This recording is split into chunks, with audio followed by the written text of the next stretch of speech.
Night gathers, and now my watch begins. It shall not end until my death.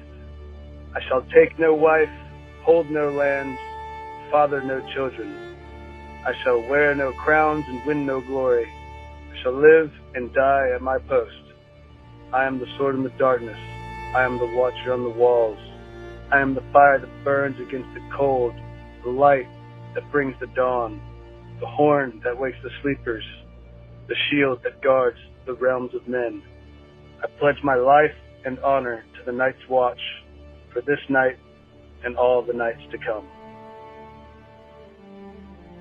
Hello and welcome to Bend the Knee, a Song of Ice and Fire podcast. I am Sir Matt, the Bud Knight. And I am Sir Ezra the Watchful. Welcome to our Song of Ice and Fire book club. Today we are into Chapter 34, Catelyn 6 of Game of Thrones. And in A World of Ice and Fire, we are discussing the Vale. Hey, that works out quite well, Sir Ezra. Yeah, it does, actually. So I didn't even think about that last week when I was when we looked ahead. I was like, oh, cool, the Vale. But yeah, it works out perfectly because it's we get a huge introduction to it today in our Catelyn chapter. Mm-hmm. So yeah. So, all right, guys. Well, we like to let everyone know at the beginning of our show, if you want to send us a raven, that we could read perhaps on our follow-up Friday episode, or sometimes we do ravens at the end of this show, hit us up at btkcast@gmail.com, or hit us up on the Facebook page or the Facebook group, and we can get those going for you. But Yep. Sir Ezra, yeah, how are you doing today?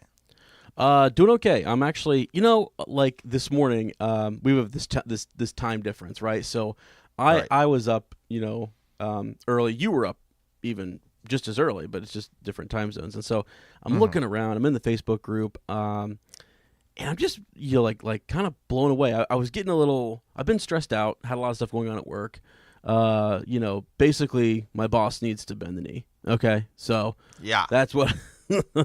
But Perez is about to pull an Eddard Stark, take off the hand of the king clip, and walk out. That's right. Yeah, as long as they don't take my head, I think I'll do that. But so no, then I get in here and it's like I see all this cool stuff going on in the Facebook group and all the different ravens that we got this week, and I'm just like, I'm back, back in the kingdom, back in the realm. It's good. It's good. It's awesome, man. I don't know, but how about you? You've had an exciting weekend. Woo! Man, yeah, just a lot of things.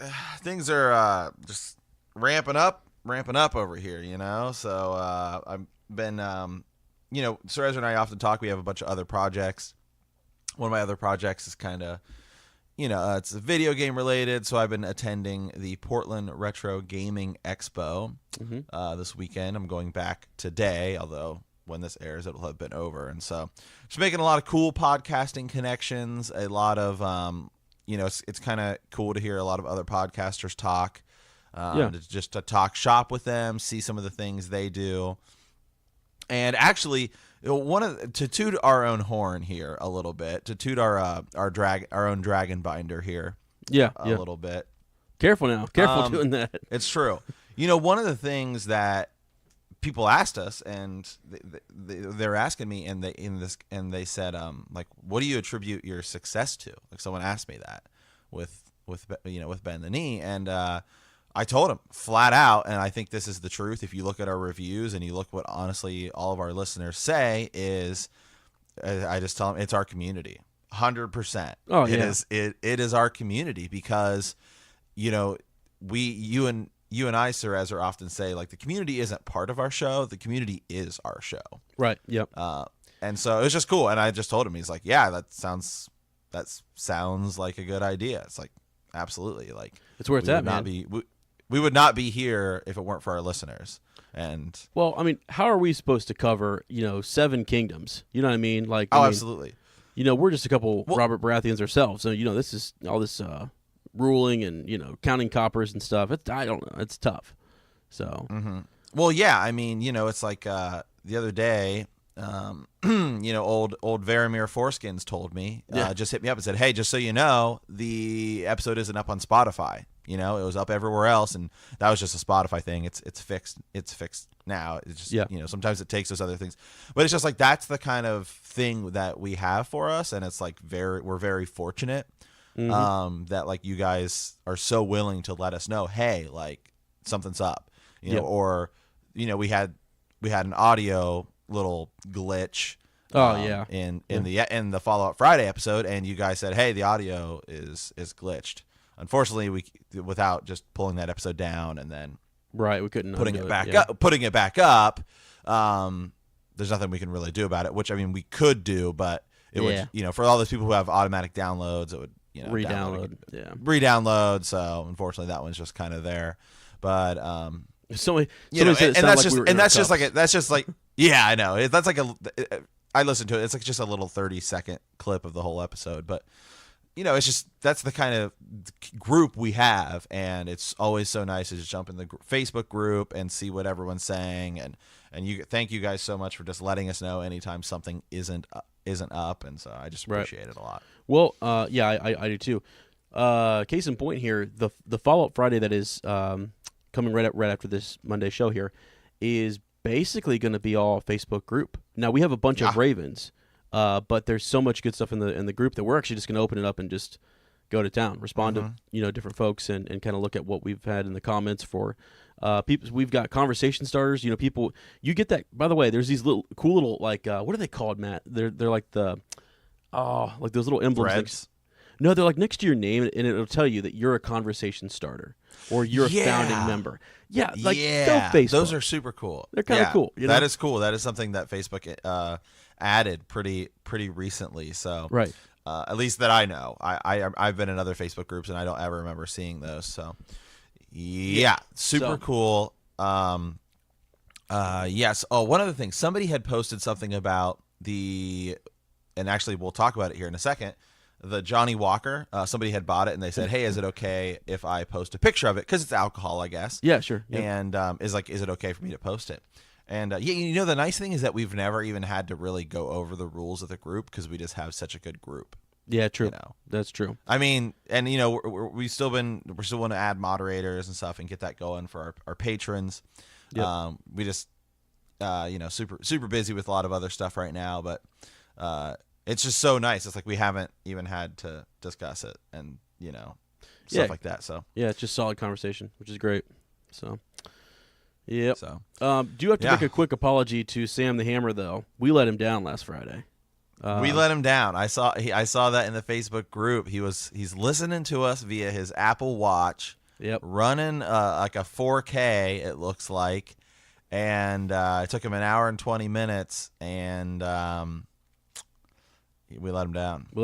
He needed a little bit longer. He needed a little longer. He had to listen to a lesser podcast. He had to listen to a lesser podcast for the final 20 minutes.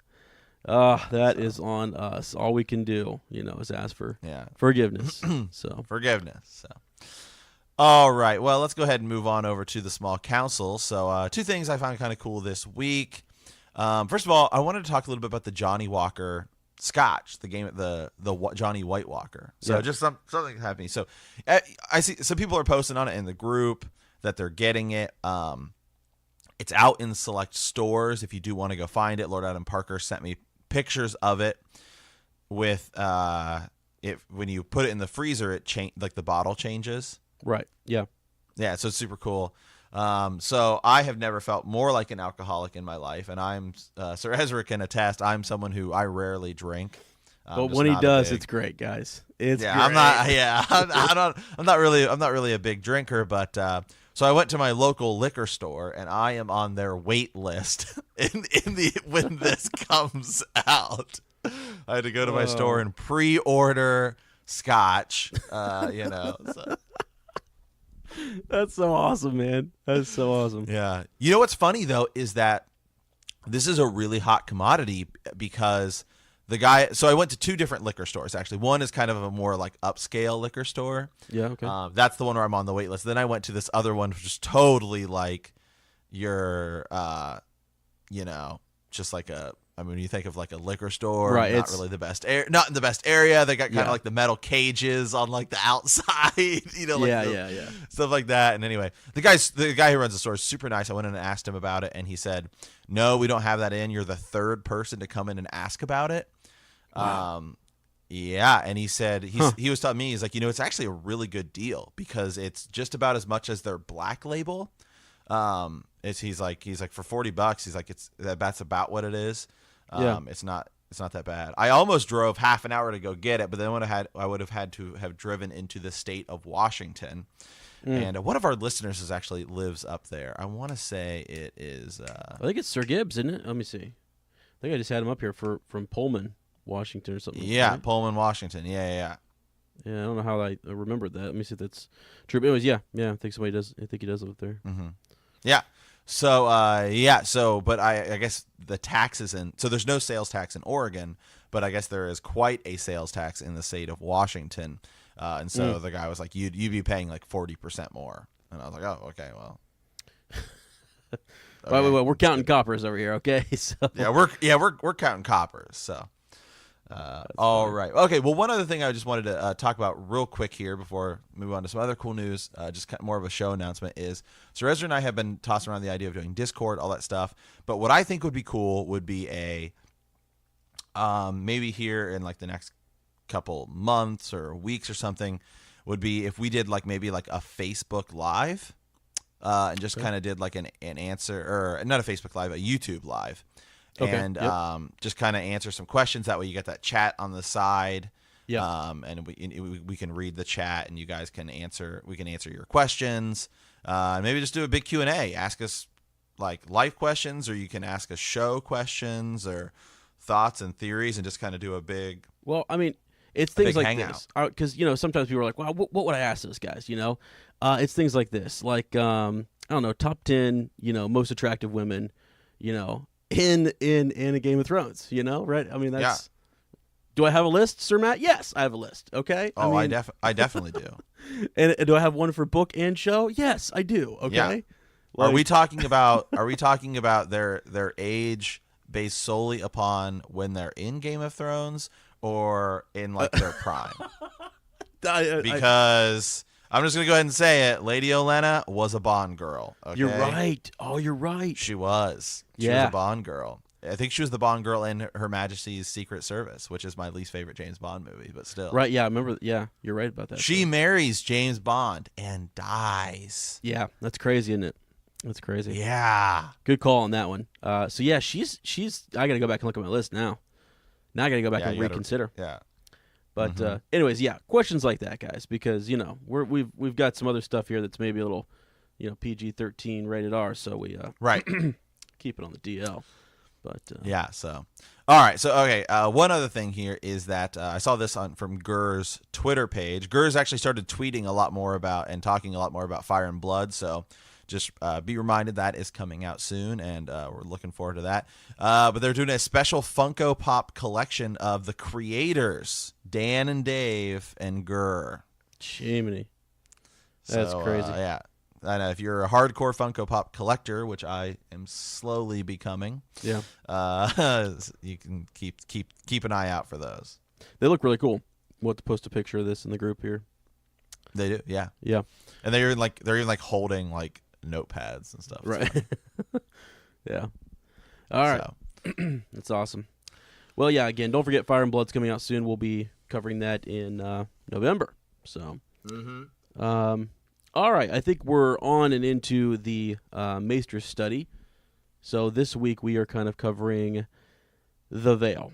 And I just want to say before, Sir Matt starts us off with the reading here, way more major castles and keeps, I'm sorry, I should just say castles, in the Vale than I had originally, realized. I'm not going to go over all of them, but once you get past the Eyrie, there's all sorts of, over by the Fingers, you've got castles, you've got, Shakewood, Longbow Hall, Old Anchor, Runestone. I mean, you've got all sorts of different, keeps over there. So I just thought that was kind of interesting. We think, once you get to the Eyrie that we're done. But really, there's so much more, east of, that keep. So, and then past the Bloody Gate and so on. So. Yeah, we just don't see a lot of the Vale. Yeah, we're not really there a whole lot, and so we're really not there in the show. I mean, other than the 2 or 3 times we go there. And then even in the books, you just once they kind of leave it, we don't really. I mean, until like Sansa goes back for a bit, but I mean, we only really see the castle. We don't really get explore the towns.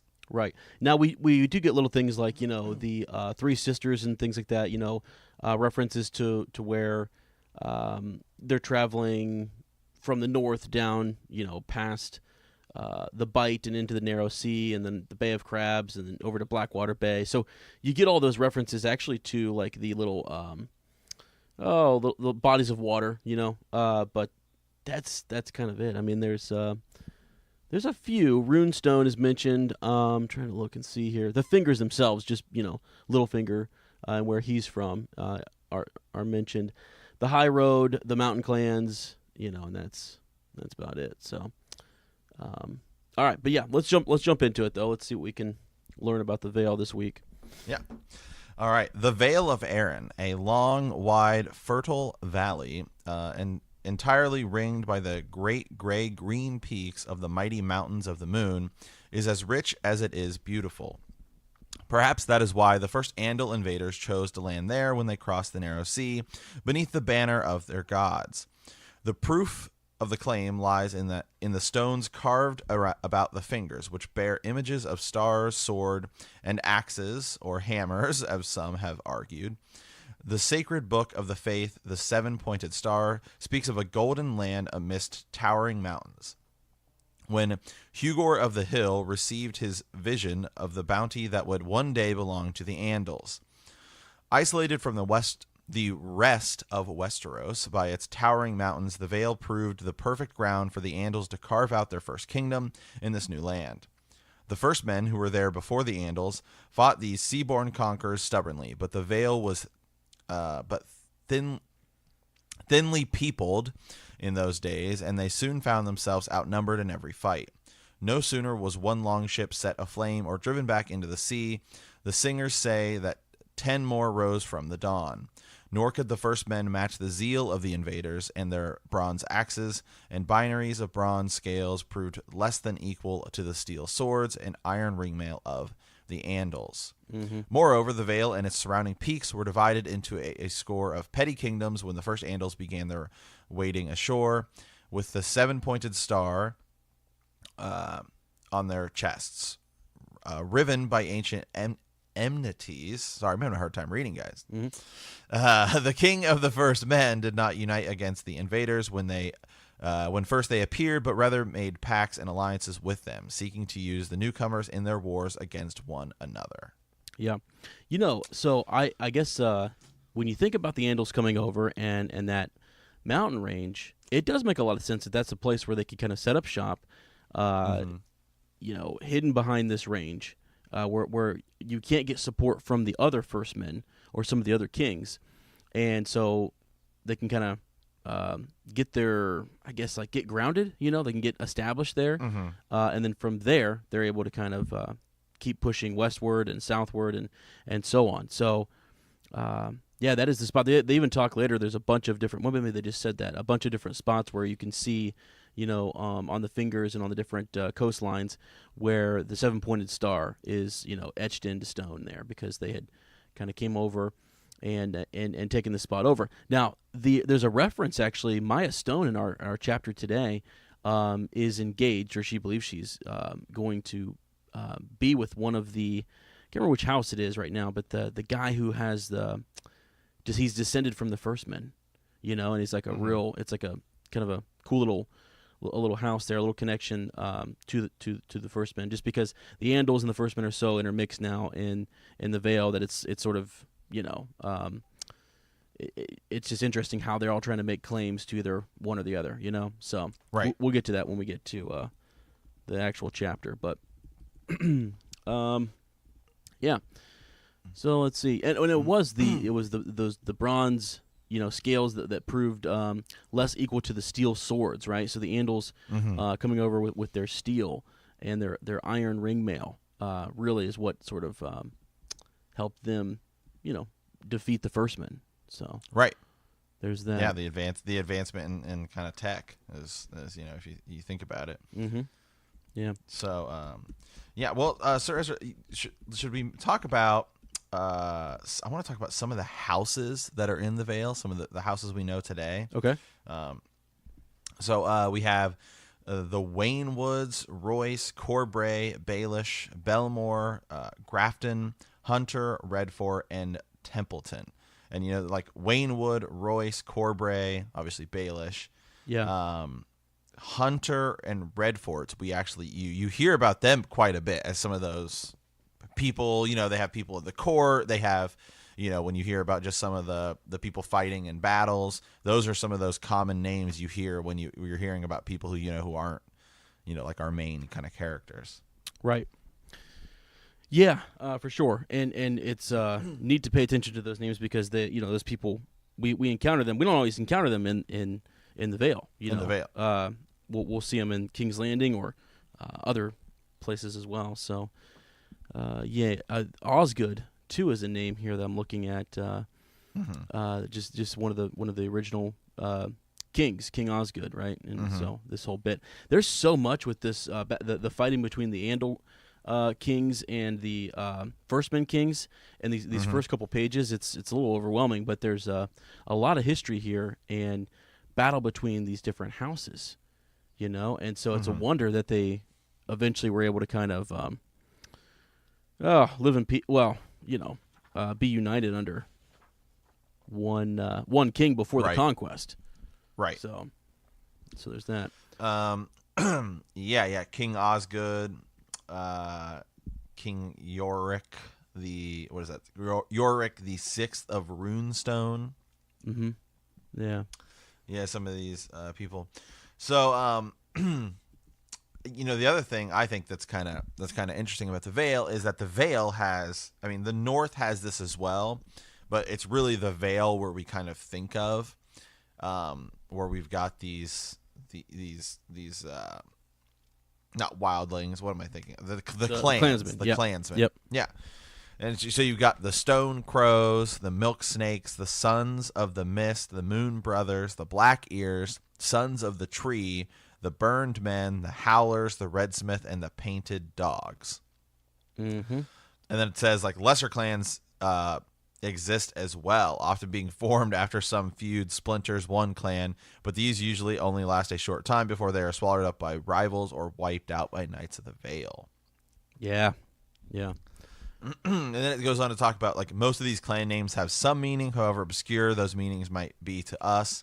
The Black Ears take the ears of the men they defeat in battle as trophies. Amongst the Burn Men, a youth must give some part of his body to fire to prove the courage before he can be deemed a man. That's kind of interesting. Well, so yeah, exactly. So some of those guys who did not, some of the first men who didn't join up with or marry into or fall under the authority of the Andals, once they had kind of conquered and won there, they did retreat to sort of the mountains, and they became the mountain clans, right? As you said, the Black Ears and Burned Men, and so that's they kind of rejected the Eyrie and whoever was in charge there, so they are kind of outside of the Erie's jurisdiction. They technically they are, but they're in just sort of open, I guess rebellion. They're not really, they don't adhere to the law of the land, do they? It seems like they're kind of out there just on their own, Yeah. I would think, anyways. Now, another interesting thing about the Vale, it is said that they could raise anywhere from 40 to 45,000 men, and that they have this massive fleet. So they're actually, we kind of forget how it's a highly populated area, especially once you get beyond the mountain range and towards the coastline. Mm-hmm. There's a lot of people there, and it's a the East. This is where the Warden of the East is, and we'll talk more about that today with Jaime Lannister. We will, yeah. But it's a spot where they have a pretty good fleet. They are plenty of troops and stuff, and they just really they're kind of known for just defending their own keep, really, and keeping their own lands safe. I'm not sure that they've, because we saw in the show, right, that they're the force that rides north, and they're pretty boss when they do, with Sansa. But I'm kind of thinking, like, when have we ever seen them, even historically out and about? Like, even during Aegon's conquest, they were held up here in the Vale, kind of doing their own thing, weren't they? They didn't really come out in open warfare. I mean, of course, you had what's her name? Was it Visenya, who shows up with her dragon, and then kind of, calls them basically, there. But right, but then that doesn't even go anywhere because she shows up with the dragon because they kind of retreat back into the castle and then, right. Yeah, it's just I'm trying to think of when I've seen them out in open warfare, like really showing their full strength. So it just mentioned that they have a great strength, but I don't know that we really see that. So, yeah. Now there is something kind of cool here. During the Age of Heroes, there was this, this guy called the Winged Knight. He's among the legendary heroes of the Valesmen from 1,000 years ago. So I thought that was kind of neat. This reference to a winged knight. He was is it the Falcon Knight? Is that maybe he's called the Falcon Knight too? Yeah. Is that in the in the text there? Yeah, he's also known as the Falcon Knight. Yeah. There you go. Yeah. It's like the Falcon Knight's armor flashed brilliantly in the morning sun. His sword was no lady forlorn, which we know is yeah. Lady Forlorn is because he's dueling. Who is he dueling? He's dueling Robar. You mean with you mean the Falcon Knight, or because later on Lady Forlorn goes to that Corbury, right, who ends up having it, and he ends up that's in the battle of that's gosh, what is, oh my gosh, the Blackfire Rebellion, isn't it? Doesn't he fight in that and he gets killed, I think. Let me look him up real quick. But yeah, just kind of a neat little the Age of Heroes, man. There's gonna be some cool stuff come out of that show for sure. So I hope for sure. Yeah. Yeah. So we can talk about some of these other houses here. Maybe we talk a little bit about House Aaron.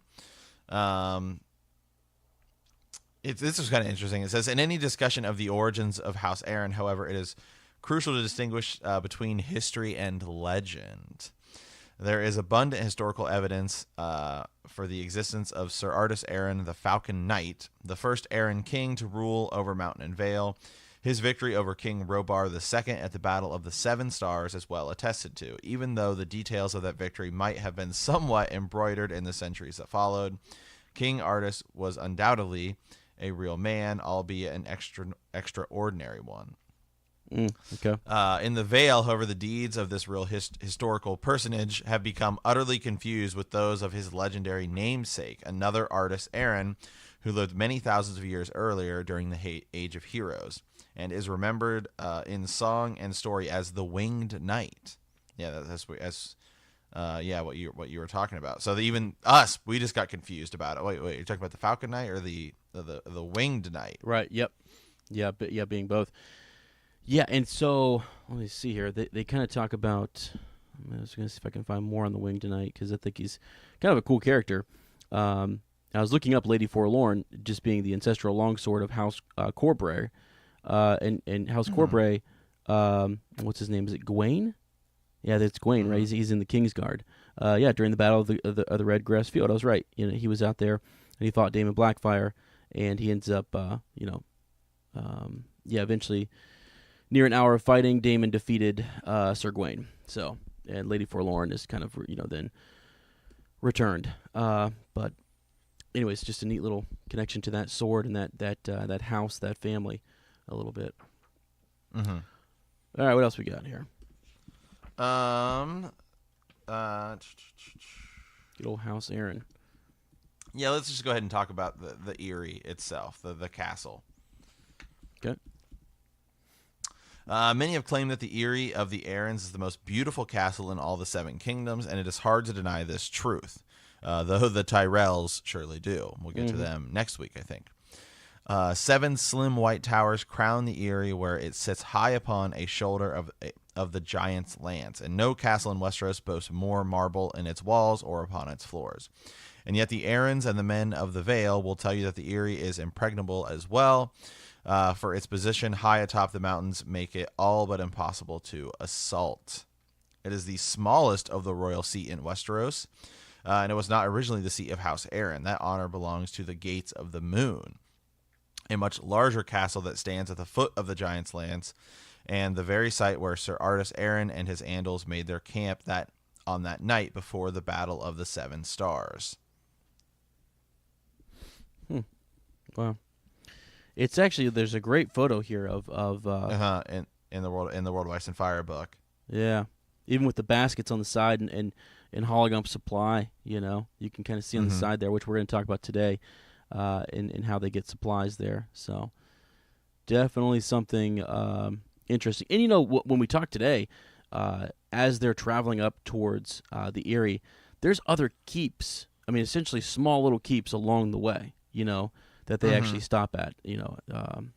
It's and they're full blown. I mean, they're not like major castles, but they're these little keeps along the way. You've got the Sky Stone and whatever the third one was, but kind of neat, man. They say it's impenetrable, but it's like, look at I think they make a mention of it in the chapter today too. Like one, it's kind of like the wall, right? Right. One guy could climb over, just give him some climbing gear, and he can climb up in there, and he could, take out whoever, assassinate whoever is in there. So you don't really always need a whole army.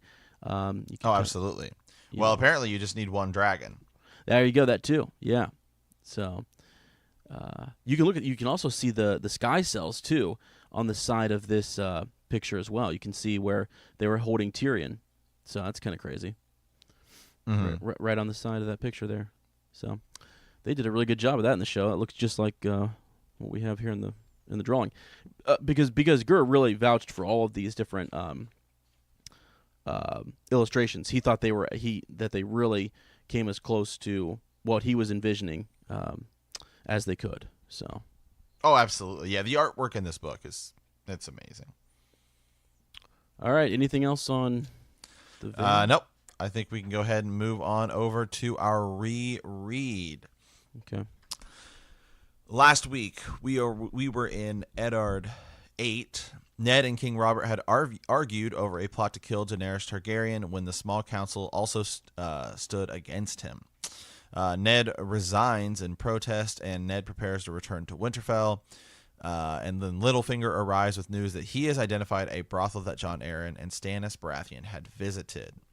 This week we are in Catelyn 6, but the last time we were in a Catelyn chapter, Catelyn and Sir Roderick had taken shelter from the rain at an inn at the crossroads. Soon after, Tyrion Lannister and his party had arrived. Tyrion recognizes Catelyn, who had hoped to remain anonymous, and Catelyn takes this opportunity to convince the men in the room to take Tyrion captive so he can face the king's justice in Winterfell. There we go again, because really the last time she would have been in a Tyrion chapter. So, right. Just keep that in mind if you're doing these POV rereads. This week, Catelyn 6, Catelyn and her party finally reach the Bloody Gate, and safely. At her sister's request, Catelyn makes the dangerous night ascent to the Eyrie to meet Lysa and her sickly son, Robert.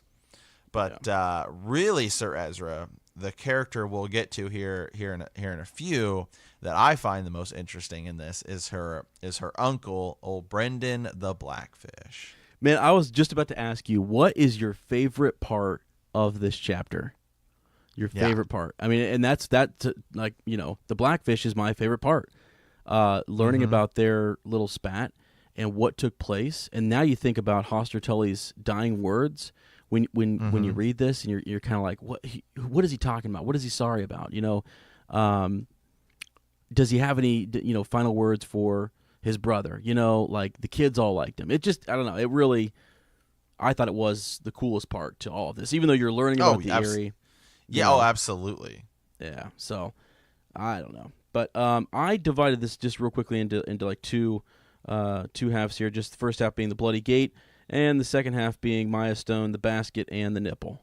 All right, so I just figured Let's lump all those into the last half there, because I think the bloody gate in the meeting and the discussion with the Blackfish is just way more significant to me than what happens later. I know Maya Stone is important, and the climb, up to the top is interesting. The conversation with Lysa, but really, let's get into this stuff at the bloody gate. So.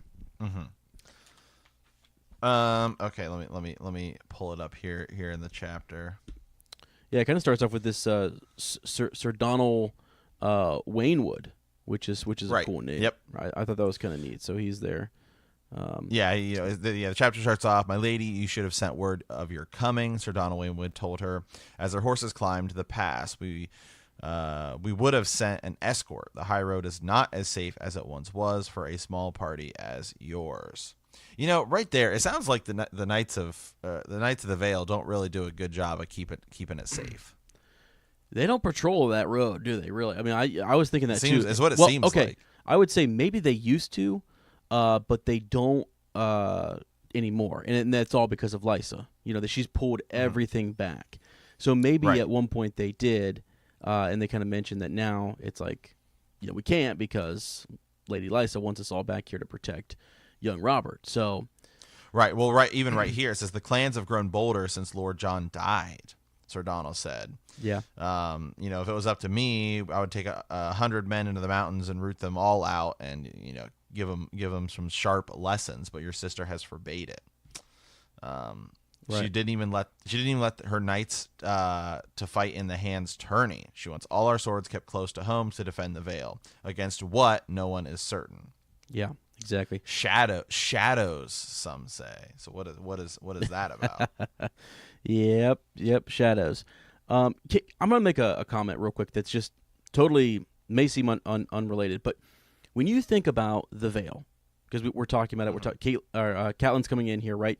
And you look at the way it's structured, it reminds me a lot of, and I'm just gonna make a quick reference here to Rohan, and in like the Lord of the Rings, they're mounted on horses and stuff, and you had like the king, and then you had these different, you had almost not wardens, but you had like these different, marshals of the east, marshal of the west and the north and south. So even inside of the Vale, it's got this structure. You've got the bloody gate, and you've got, it's like an honor to be at these different, defenses, I guess. So as the road comes in, it's got all these different, points where you're kind of like, you could be stopped. When you look at the north, when you run up the King's Road, what really is, you got Moat Cailin, there, near it. But then once past that, I mean, really, what's in between Winterfell and anything coming from the south? What other keep or what other structure is there to kind of, prevent an army from moving, closer. So it's just kind of neat that you have the bloody gate set up here, and then you've got all these different waypoints leading up to the area. And I just think it's almost like an honor for Brendan to be in this spot, and for even like Donald what's his name, Waynwood, right? He gets real formal and requests a formal entry into the Vale, or past the bloody gate. It's just it's kind of cool to me. It just seems like it has that defense structure that I don't really see a whole lot of other places. Does that make sense? Yeah. Oh, yeah, totally. Like it's kind of structured that way. So yeah. But all right, let's see. Yeah. So after that, they end up, going a little bit forward, and she says, it says, "A knight of the gate lifted his visor. I thought the lady looked familiar. You are far from home, little cat. And you, uncle," she said, smiling despite all she had been through. Hearing that hoarse, smoky voice again took her back 20 years to the days of her childhood. "My home is at my back," he said gruffly. "Your home is in my heart," Catelyn told him. "Take off your helm. I would look upon your face again." And then it talks about, he has gotten a lot older since she last saw him. And I just love that exchange, because that is totally like the family duty honor. Family comes first for Catelyn. Yeah. Even someone like her uncle, who she hasn't seen in a very long time. It's just he is blood, and so she's, Yep. all in it. Exactly. Yep, and she goes on to tell him that that she rides before the storm. Didn't have time to tell Lysa, I'm here. I need your assistance. And so yeah, this is where you kind of get that formal Sir Donald asking, "May we enter the Vale?" The Waynwoods were ever ones for ceremony. In the name of Robert Arryn, Lord of the Eyrie, Defender of the Vale, True Warden of the East, True Warden, by the way, True Warden of the East, I bid you enter freely and charge you to keep his peace. Sir Brendan replied, "Come." And so there's the entry through the Bloody Gate. So I think it's interesting because we're going to talk in a bit. Remember that discussion that Robert and Ned had in previous chapters where, right now in a time of peace, there's no reason to name the Warden of the East as Jaime Lannister. Just give the title to this, to this kid, let him have it, and if ever you needed to change that, you could. Like if ever there was war, if the Dothraki did invade, fine, then give the title to whoever. But Ned was trying to push for, almost like it was an insult, like a slap in the face to Jon Arryn and his legacy, So, but all right, yeah, So then, well, something real quick kind of before we get to that next part. When her uncle saw that she had stopped, he moved his horse closer and pointed. It's there, beside Alyssa's tears. All you can see from here is a flash of white every now and then if you look hard and the sun hits the walls just right. 7 towers, Ned had told her, like white daggers thrust into the belly of the sky, so high that you can stand on the parapets and look down on the clouds. And, it's just, I always forget that Ned really grew up in the Eyrie. Yeah. Like that Ned spent a lot of time there because we always just assume, think of Ned and Winterfell in the north, but he spent a lot of time in the Eyrie. He grew up in that castle. Right. Exactly. Yeah, definitely knows it. And yeah, she mentioned that a couple of times, having heard from him when she goes to ascend, hearing about the pathway in which she has to take to get up there, yeah. So Right. I was trying to find a part here, and I want to mention it before I forget because I know that I will. Where's the part where it mentions that her heart had turned to stone? Did you catch that? No. Oh my gosh, man! I caught, and I will find it. I promise, I will find it before we're done today.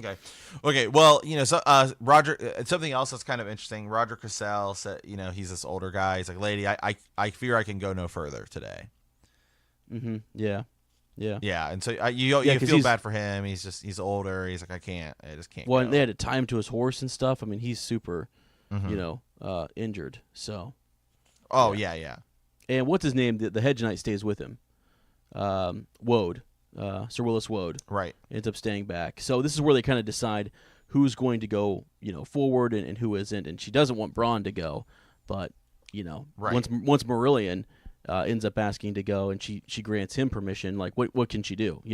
How can she tell Bronn that he's not allowed to go with her? When he was the main reason that they were able to cut through the mountain clans. She says, she's like she hasn't seen someone with his fierceness and fighting skills in yeah who knows how long.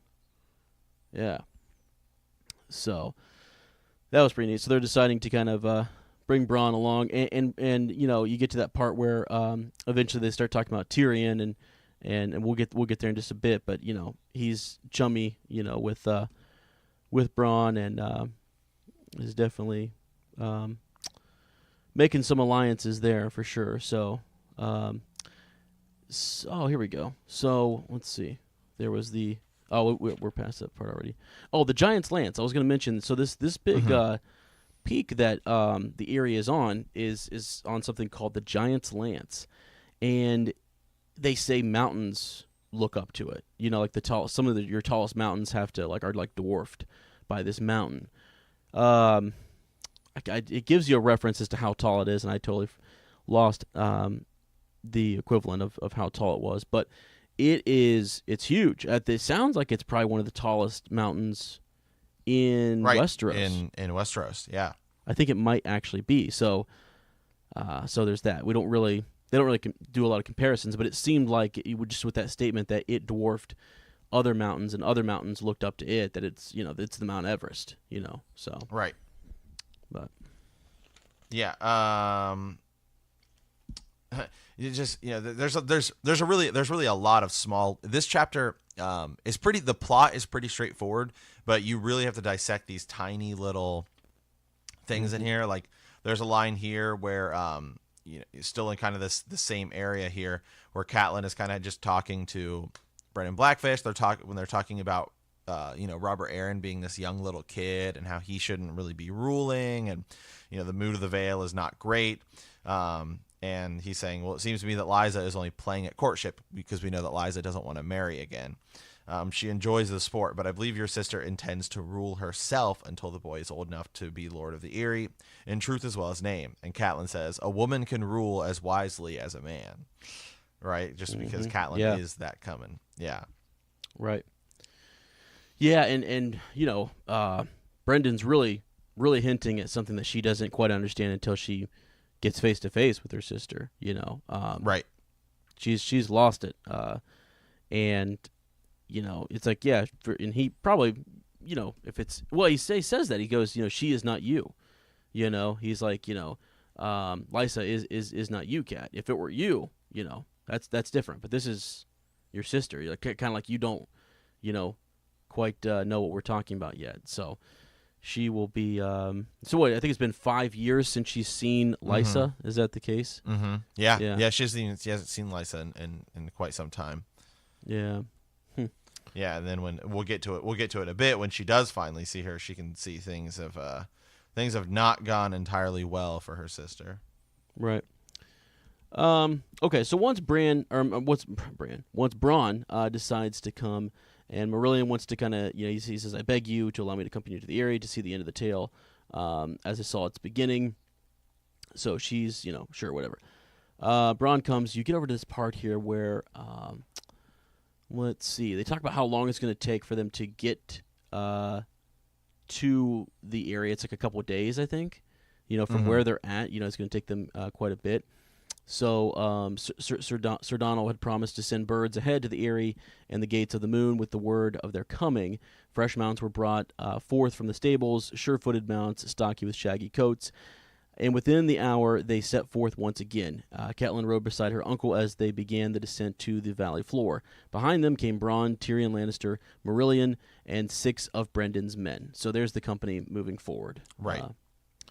Just for reference. So now this is where you get into that bit about her, about Brendan. So is it okay to read a little bit of this? Yeah, go right ahead. Okay. I have not been, let's see. She says, not until they were a third of the way down the mountain path, well out of earshot of the others, did Brendan Tully turn to her and say, so child, tell me about this storm of yours. And she goes on to say here, it took longer than she would have believed to tell it all. Lysa's letter, Bran's fall, the assassin's dagger, and Littlefinger in her chance meeting with Tyrion Lannister in the Crossroads Inn. Her uncle listened silently, heavy brows shadowing his eyes as his frown grew deeper. Brendan Tully had always known how to listen to anyone but her father. So here we start to learn more about him. He was Lord Hoster's brother, younger by 5 years, but the two of them had been at war as far back as Catelyn could remember. During one of their louder quarrels, when Catelyn was 8, Lord Hoster had called Brendan the black goat of the Tully flock. Laughing, Brendan had pointed out that the sigil of their house was a leaping trout, so he ought to be a black fish rather than a black goat. And from that day forward, he had taken it as his personal emblem. So it doesn't really tell us a whole lot about what their quarrel was, and I almost wonder, if people have thoughts on what that might be. Was it over, like a woman or something, or what? Maybe, because we know, Hoster kind of talks about, all kinds of weird little things in his, like fever dreams. Mm-hmm. Yeah, exactly. So that's when and part of it is, is it his daughter? Is it? I don't know. It's a couple, and the kids are, at the time that they're arguing. Lysa is, what is she? She's a couple years 2-3 years younger than Kat, and Kat is like 8 around the time when she can kind of remember, some of this going on. So for as long as she's remembered, they've been fighting. So I don't know that it has anything to do with the kids, but it was something prior to that, which it could have been a marriage, or it could have been, who knows? I don't know. We'll get more clues here in a bit. But all right, so the war had not ended until the day she and Lysa had been wed, so the war between these two brothers. It was at their wedding feast that Brendan told his brother he was leaving Riverrun to serve Lysa and her new husband, the Lord of the Eyrie. Lord Hoster had not spoken his brother's name since, from what Edmure had told her in infrequent letters. So, the war is, air quote, ended, and it's just ended because he moved away. That's all there is to it, really. So yeah. But I love this part where it sort of talks about how he was one who would listen to these kids. So when Edmure, Lysa, Catelyn, even Littlefinger, Peter Baelish would come with different complaints or tears or tales, and their father was too busy and their mother too ill. By the way, their mother was ill early on. I think she died early, didn't she? Yeah, I think so. She dies. She dies early in their lives. Yeah. So, he's the one. He's the uncle who's really listening. And kind of listens to all their different tales and stuff. And they really admire him. They really like him. So there's that. But so anyways, when she's done with her tale, her uncle had remained silent for a long time, and he says, "Your father must be told." And I think that's so cool. The first thing that he thinks about is his brother, family, duty, honor, right? Mm-hmm. Yeah, even though we know they clearly had some sort of like a tiff at some point, it just goes back to that true kind of Tully calling. Right. Yep. Yeah, so I think that's pretty neat. Catelyn had thought that herself. Remember the chapter leading into the crossroad or the crossroad inn there. She was thinking, I need to debating whether she should actually just go to her father, but she knew he was also kind of sickly there. So, all right. So I will say, right before they get ready to kind of leave, right? We do get some cool little lines from Tyrion here, because Tyrion's in this chapter. He says he doesn't get a lot of time, because he's more just they're just dragging him along. But I think it's funny when they talk about like when Brendan is explaining the path to Catelyn. Here's what you got to do. Here's how you got to go. This is right before we meet Maya Stone. Yeah. He's like, beyond that, the path is too steep even for mules. We ascend on foot the rest of the way, or perhaps you'd prefer to ride in a basket. The Eyrie clings to the mountains directly above the sky, and at its cellars are 6 great winches with long iron chains to draw supplies up from below. If you prefer, my Lord of Lannister, I can arrange for you to ride up with the bread and beer and apples.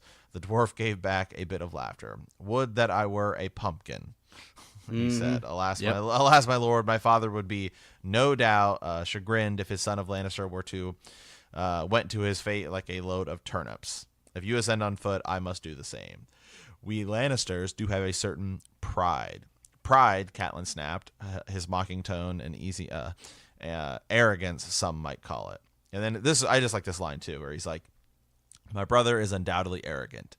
My father is the soul of, avarice, and my sweet sister lust for power with every waking breath. I, however, am innocent as a little lamb. Yeah. Yeah, he's straightening her out there, right? I mean, all those things are true about the Lannisters, but that just not me, right? No. Right. So, and I mean, he's, they could tip him out of that basket. I wouldn't get in that basket. They could. What's ironic is that Catelyn does later, but right. Yeah, he's smart for holding off on that whole bit. I wanted to, before I forget, just real quick, I just wanted to mention that Minissa, I think it's Minissa Went, she is the Lady of Riverrun. That's Hoster's wife. Actually, does die in childbirth, giving birth to his second son, and they give like an age range there. So that's sort of why. So some of his bitterness once he lost his wife, they kind of talked about how, he's a little bit bitter. Not bitter, but just, you're different, right? He's not as soft and warm as he once was. So, okay. So moving on. Yeah, so Maya Stone, right? Is that where we're... Mm-hmm. Yeah. Yeah, Maya Stone is gonna take them up the up the way. It says because they're talking about a night ascent, right? With the moon not even full, even Liza knows that would be an invitation to a broken neck. The mules know the way, Sir Brendan. A wiry girl of 17 or 18 years stepped up beside Lord Nestor.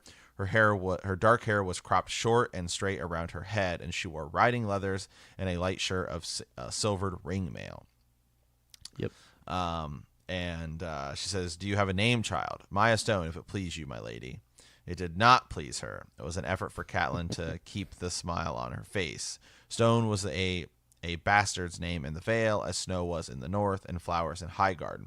In each of the 7 kingdoms, custom had fashioned a surname for children born with no names of their own. Catelyn had nothing against the girl, but suddenly she could not help but think of Ned's bastard on the wall, and the thought made her angry and guilty both at once. She struggled to find words for a reply. Yeah. Yeah, it doesn't sit well with her, does it at all? And we know this is Robert Baratheon's eldest bastard. Maya Stone from when he lived here in the Vale. So crazy to see that kind of come around, and it's interesting that all of his bastards play, the roles that they do. We've got some of these. It makes you think of the Blackfire Rebellion and different things, and they might, it's too bad they couldn't all be legitimized. You know what I'm saying? Mm-hmm. Yeah. So, but anyways, yeah. So she's leading Catelyn up the way. She at some point during this talks about a fella, and I wanted to find his name really quick. I think it's Michael or Mikkel. Is it Redfort? So House Redfort. Right. That's the house I was talking about earlier. Who's supposed to be her betrothed at some point. Yeah, exactly. So he kind of cares for Maya. And later on, it's until Horton Redfort gives him no choice, and he has to marry the newly anointed knight to one of the Bronze Jan Royce's daughters, Yelissa Royce. So, and I bring that up only because Catelyn kind of says, Maya's like, she believes she's going to marry this guy, and he's just taking her, virginity or whatever. And so she's like, he wants to marry me, all this kind of stuff. And maybe he does, is at the urging of his father that they're not going to be allowed to be together. You know what I mean? Because she's a bastard. So Catelyn knows that all too well. So she kind of feels sorry for the girl at the same time that she's like upset because it brings memories of Jon, So. Right. So, okay. So then we kind of just start the ascent as they kind of start going. Oh, go ahead. Well, I was just saying, the first bit up to, and I'm pulling some of this from the wiki here to guide us through just a little bit, but like up to the first way tower, not too bad. It almost seems like it gets steeper as you go, right? It's like at each waypoint, it gets steeper to the point where it's like almost straight up at one point. You just have to like actually climb, So, but that first way tower, not too bad. And and what are the names of the towers? You have like Snow, Stone, and Sky. Yeah. I think it's the order is Stone, Snow, and then Sky. I think Sky. Yeah, I think you're right too. Sky's the last one. Snow's in between, and then Stone is first. I'm pretty sure. So there's that. But yeah, once they get up to so they were at Stone, and that's where she kind of takes over, right? Where do they leave the other guys at? They left them at a was it at Stone? It might have been.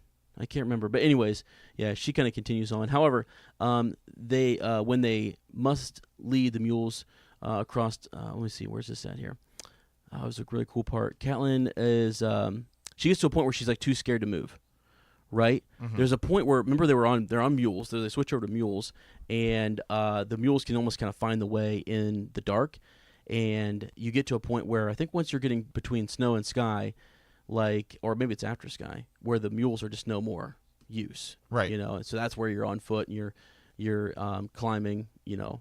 yourself, and Catelyn just can't do it. She gets petrified, just gets to the point where she just cannot go any further. Now, what this made me think of is Maya Stone's abilities to navigate and to, traverse this, this way through the night. She's super, I don't know. I just keep wondering, is she going to come back up in some way, right? Is she going to, because she's still alive, right? I mean, she's still alive. No, Maya Stone's definitely coming back up at some point. Yeah, it just made me, because I was reading this, I'm just thinking, wow, she's got some talents. She knows her way around here. She could play a role in some way or another. Yeah, absolutely. So yeah, I don't know. So anyways, all right. So we're getting to the point where she's about to hop in the basket. I think, Catelyn Tully has decided that enough's enough, and she's going to have to get into, the basket that Tyrion would not get in himself. So yeah, so I'll just skip past that part. I mean, they basically haul her up, right? I mean, this chapter's long, guys. It's actually a long chapter, and it's a long chapter. It's thick. There's a lot of it's just describing like the how she was trembling. She's almost blind, climbing up through this passageway, and how difficult it is, and how easy Maya makes it seem. So and there's a lot of character building for Maya Stone, which is just my point, I guess, is that kind of surprising. So anyways, she finally finds the Eyrie, which according to the text it says it can house 500 men.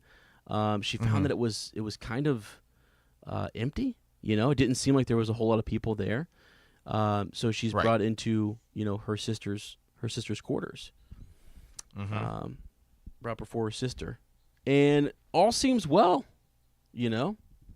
Yeah, when she first meets her sister, she says that she could tell that her sister has not really aged well. It's funny, in the show she's like tiny and dainty, but here it makes it almost says like she's a little overweight. Yeah. Yep. Yeah, it does. Just that stress had gotten to her. She's a little bit pale. She's a little paler. So yeah, that's definitely for sure.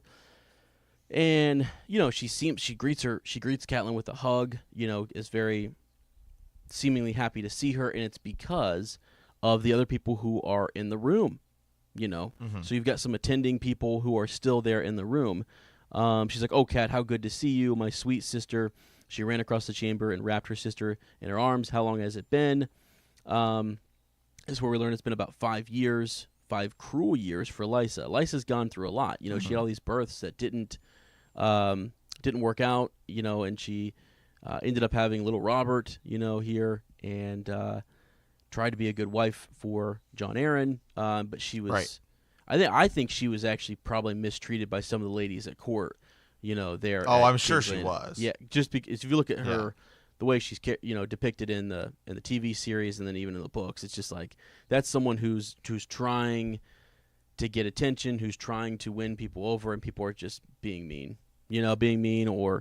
Or using her or whatever, So even though she's like supposedly one of the highest ladies at court, because she's married to the hand of the king, I still get that vibe, which is unfortunate. And she was so worried about the Lannisters.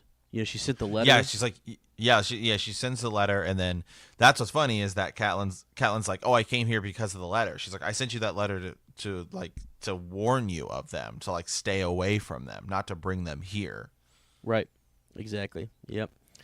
I never meant to fight them. Yeah, that's what she says. She's super. Yeah. So yeah, God's cat. Do you know what you've done? Right. And then little Robert Arryn comes out. And this is where you really see that Lysa's gone off the edge. Oh yeah, she starts to kind of lose it. Well, and just earlier there too, once she dismisses everyone, she like has nice friendly greeting. She's holding Cat by the hand, walks a few paces into her chamber or whatever, and then like drops it, turns on her, and then snaps, like we were just talking about there. But yeah, she she goes and they're talking about, this is your aunt Catelyn, asking if Robert would remember his aunt. No, he was like less than 1 year old. So yeah, you get to see him kind of, he's sickly, he has the shakes. Mm-hmm. You know, he's kind of got maybe seizures or some type of tremor, and the seed is strong though, and that's what John Aaron wanted everyone to know. And the way that Lysa took that is that his son is strong. You know that even though he's sickly and things like that, the seed is strong, and that's what she's holding on to. That just really holding on to this idea that her son is going to be okay. He's going to be a strong leader, all this good stuff, and that's all she has. She doesn't really have anything or anyone else, and she's the only Tully, from. I mean, they're the only. I don't know. I'm guessing. Well, besides Brendan, I guess. Yeah, she's got her uncle here, but I mean, I feel like she's kind of alone. Yeah. And then she has her son. Well, I mean, if you really want to talk about somebody who's kind of gotten screwed over in life, it would totally be Lysa Arryn. Yeah, that's for sure. The guy she loves, goes to her sister, or he is in love with her sister, right? And then she gets she gets John Arryn, while her sister gets young Eddard Stark, right? Or even she was even supposed to get Brandon Stark, and then she ends up getting Eddard, and then she gets older, kind of John Arryn, and then she has to go to court. It seems like she's just not somebody who would fit in well in King's Landing. Yeah, she gets screwed over, and even the idea that Littlefinger likes Cat, but Cat doesn't like him back. I think that makes it even worse. Right. It's right. She doesn't even like him. And so why does he? Let's move on. What about me? Type of thing. So. Mm-hmm. Yeah. But yeah. So, anyways, the seed is strong. She wanted to let everyone know, or John and her now want to let everyone know that, young Robert is a strong boy. Catelyn attempts to bring back the subject of preparing for war, but Lysa insists that Catelyn be quiet. That these things are going to scare and upset Robert. And he actually does have a little bit of a shake there and kind of looks over his shoulder and is upset. And, out comes the nipple. Mm-hmm. Yep. Out comes the breast, and back to the nipples. Hey, there we're back. Which, when let's see. So, when I first, I don't know. I didn't think they were gonna do this in the show, and man, is it? Oh, I know. Shocking. It's just like whoa, okay. It is shocking. It's just so shocking. It's something to see that little guy. Just. I don't know, it's crazy. That's the thing is she compares him to Rickon. He's what is he, 5 or 6, and Rickon's 3. 10 times as fierce and weaned already. I believe. He's it's just very different, right? So totally, yeah. Hey, they do things a little bit different in the Vale. Okay, whatever. I mean, it's a natural thing. I'm not. It's maybe people do this, and so if this is a common thing, that's fine. It's just a little shocking to most of us. Well, it's because he's 6. It's not it's not like he's 3 or 4. I mean, he's he's 6. Right. But I'm just saying maybe there are people who I don't know, Sir Matt. I mean, I'm not a connoisseur in breastfeeding. Okay, I don't know. So I'm saying that I don't know, and if I came off kind of harsh there, and you're someone who's still, I don't know. I just don't know. Okay. Yeah. Well, also in the show, I think that the actor who's playing him is how old is he? Yeah, I know. He's what I mean? Because he's 8 or 9. Right. Yeah. Well, because in the books, Bran is supposed to be what 5 or something in the first season. They I think it's right, and even Rickon I think is supposed to be 3, and then in the show he says he's 5 or 6 or something. You know what I mean? Yeah. So those kids are actually a little bit older in the show. Not just their actors, but they're also they say they're older. So yeah, exactly. Right. Yeah. So, anyways, she's comforting him and just kind of telling, Catelyn that scolding her for bringing this here, and then Catelyn kind of realizes that her uncle was right, Brendan was right, that he tried to warn her about Lysa and how distraught, crazy, she's pulled everyone back. She kind of maybe wants to rule. Like, I don't know if we brought up the part where she's also trying to, it's been told that she should pick a new husband, and she should be courting these other people. And she's more so just doing it for the sport of it, just for the fun, the attention. She's not really interested in picking a new, husband. So to help her. She likes being in control and being in power, and it's probably going to continue that way. And we know that it does until certain someone shows up. So, there's that. But, and then they talk about Tyrion bringing him before, bringing him there for justice and stuff. And then, young Robert sort of says, make him fly, wants him to out the moon door. So, Yep. Yeah, and then, we find out later that it's the moon door and stuff like that. Perhaps that is just what we will do. Yeah. Yep. There's the end. So, here's a question, though. What if she had just killed Tyrion Lannister? I don't know, man. See, right now, the kingdom is, like, there's no warfare going on. It's all, as far as everyone knows, Robert Baratheon's fully in charge, married into the Lannisters. That would be... that she could be killed for that. She could she would stand trial, and then she would lose her power, her seat, and everything. So she's got to still abide by the law, and I think Tyrion knows that, and kind of see, that's why the basket thing. It's like, it's one thing if it's an accident. It's like, look, it was just an accident, but if multiple people see her actually kill Tyrion Lannister or throw him out, the door, then. She's can be held accountable for that. But if the rope just snaps and he accidentally fell to his death, well, then whatever. You know what I mean? And he knows that too. That's something that kind of keeps him from hopping in there. So I don't know. Yeah. The Vale's interesting. I think Maya Stone and Brendan Blackfish are definitely the most interesting parts of this chapter, and big takeaways.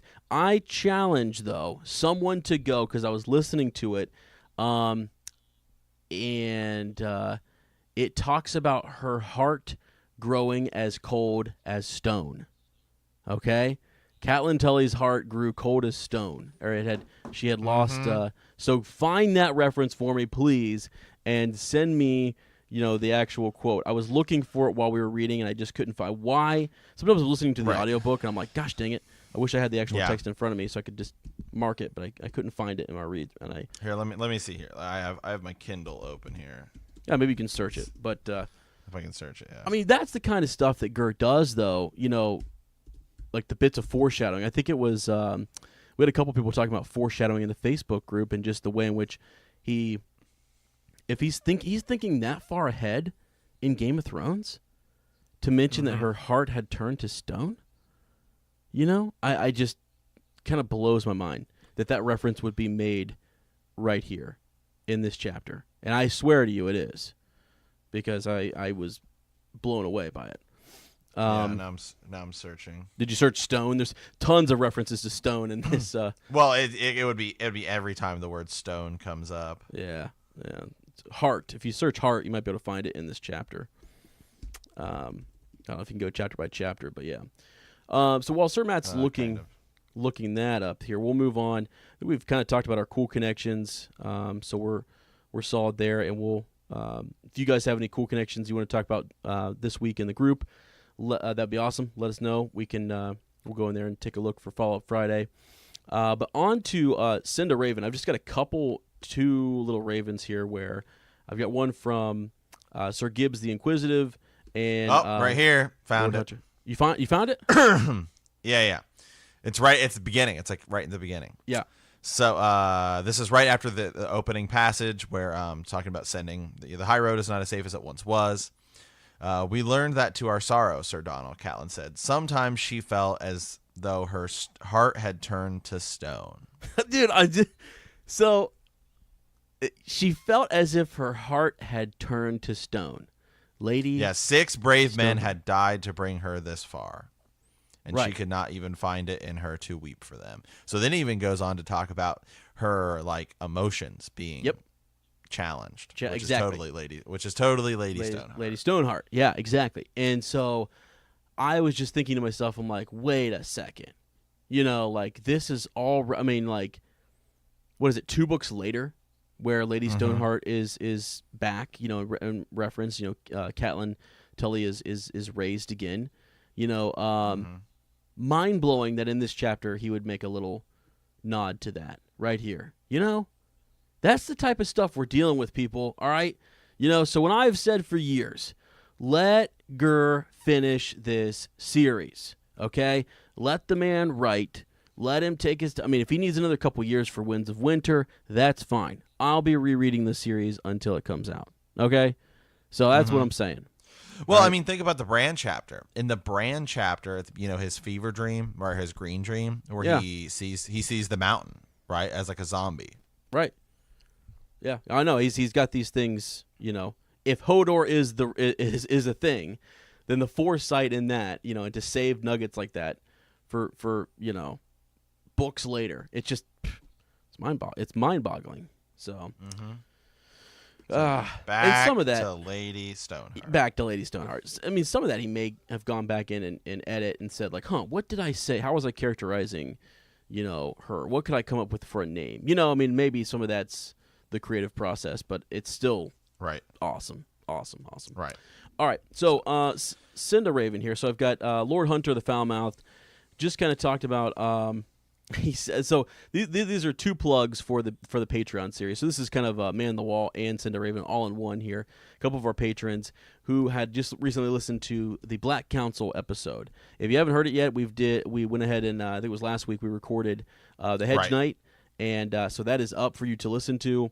One of our favorite books. And honestly, I wish we would have spent maybe even like a couple episodes on it because there's still just like so much to go over in that. But Lord Hunter said, absolutely awesome show, sirs. Well worth the wait. He goes, and I'm, you know what, Lord Hunter, I'm just throwing this out there for everyone, you know, because he's got that nice clean shirt on. You know, he's got the gains popping out. Didn't he have a sword? Wasn't he bending the knee with a sword? Yep.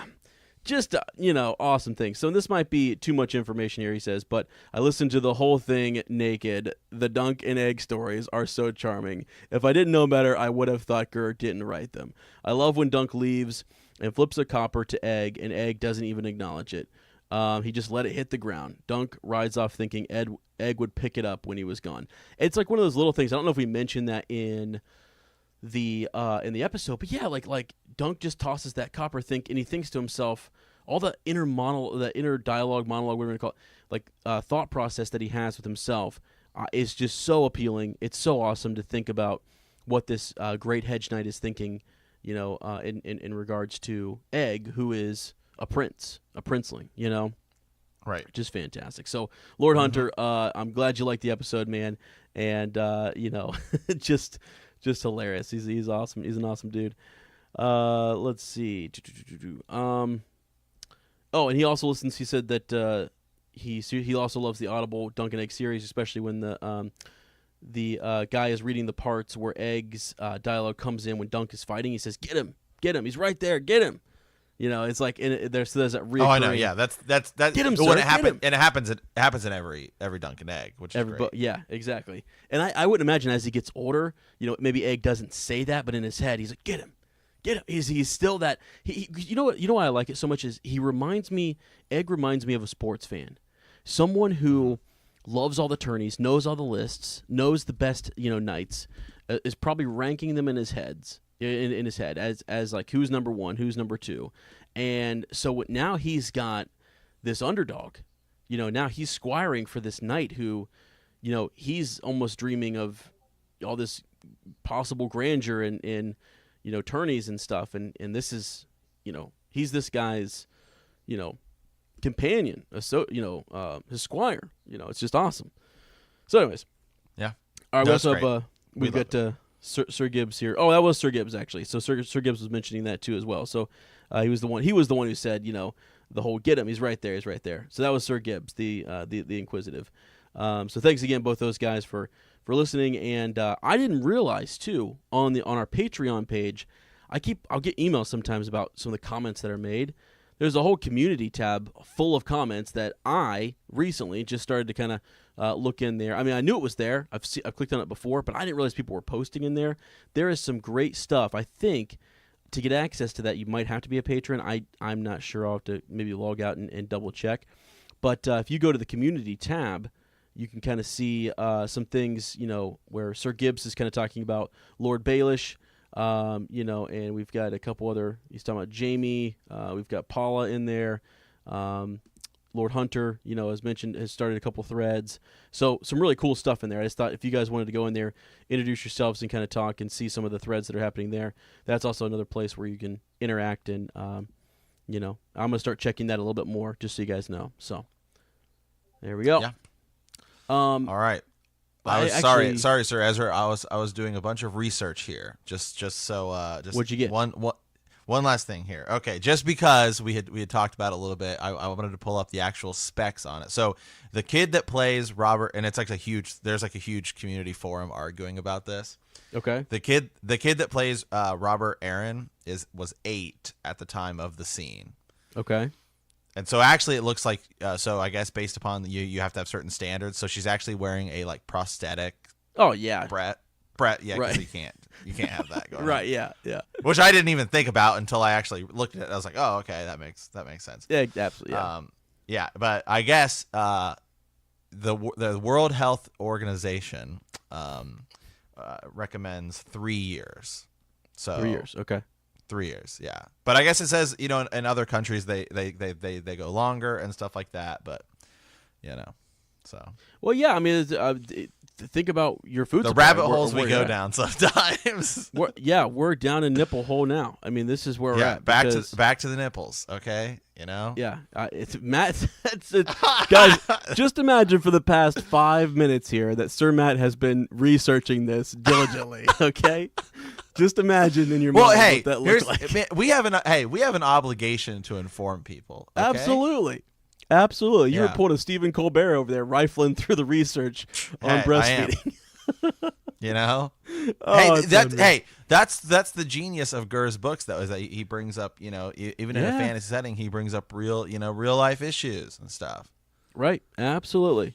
Yeah. So quickly, some people. Yeah. Oh, go ahead. Never mind. Go ahead. You go on your rabbit hole. I was just gonna go ahead and say, it's like it's kind of an issue right now, right? Like people complain. I have no problem with it, with people like breastfeeding in public or whatever. Oh my gosh, I know. Yeah, it's good for them. It's like recommended that you do in like the first like year or two. Oh my gosh, yeah. Until they can start eating foods, it's like better for them. Yeah. Absolutely. Yeah. I mean, in college, I think Sir Matt and I had a campaign. What? What? No, what? No. I know. No, I meant the campaign was. You know what I'm going to say? Oh, you know what? We'll save that. Here's why we'll save it. Because I want people to come with some serious questions to the Q&A. Okay? What was... Because once we stop recording, I'm going to tell you what I was about to say. And you're going to be like, oh, okay. But I'm going to leave it hanging right there, okay? So, that leads us into Man of Wall. Guys, on patreon.com/bend the knee, we've got extra episodes coming up. I've not mentioned it yet, but, we are going to do this coming Christmas. We'll have our next sort of, giveaway. So everybody who is kind of getting into that $10 tier, we're going to, figure out the T-shirt there. I think our cutoff date has got to be, November something, so early November, so we can place the order, get that out to you guys hopefully by Christmas, and have our next gift package out to everyone. So if you got the original Direwolf shirt, we're moving on to a different shirt now, and it's kind of impossible for us to as everybody comes in, send out a new shirt. So if you're someone who didn't get that, and you still, and we have the sizes and stuff, just message me and I will do my best to get those out to you. But going forward, we'll hit this next big batch in December, and then after that we'll do something else again. We'll do another thing in July, and kind of keep going from there. So once we go to place those orders, if we're placing an order next July, we'll need whoever is in that tier, by the end of June or mid-June. Right. is when we'll place, because we need to place the order, get the stuff in, whether it's artwork, if it's a cup, if it's a T-shirt, whatever it may be. We want to have time to do that. So just know that's our plan. With that, we've been looking at new tiers, possibly having just some different levels of support. Sir Matt's mentioned the Q&A sessions on like YouTube or on like Discord YouTube. Yeah, I mean, anything goes there, man.